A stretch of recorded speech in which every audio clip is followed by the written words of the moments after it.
Quizro proqramında imtahana suallar əlavə etmək. Hazırladığım imtahana əlavə etmək istədiyim sualları nəzərdən keçirirəm. Sualların mətnini, şəkillərini, cavab variantlarını və həllini ətraflı şəkildə görə bilirəm.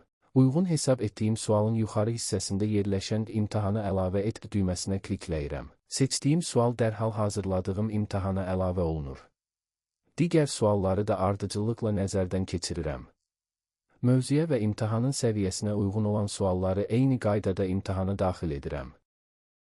Platformada müxtəlif tipli, şəkilli və mətn əsaslı suallar mövcuddur. İstədiyim sualları seçərək imtahanın məzmununu asanlıqla formalaşdırıram.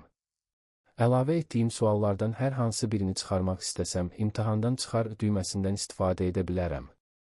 Seçim prosesi başa çatdıqdan sonra imtahanı yadda saxla bölməsinə keçirəm. Açılan pəncərədə əvvəlcə imtahanın başlığını yazıram. Daha sonra imtahanın səviyyəsini müəyyənləşdirərək buraxılış imtahanına hazırlıq seçimini edirəm. Növbəti mərhələdə dərsi seçirəm. Bütün məlumatları tamamladıqdan sonra imtahanı yadda saxla düyməsinə klikləyirəm.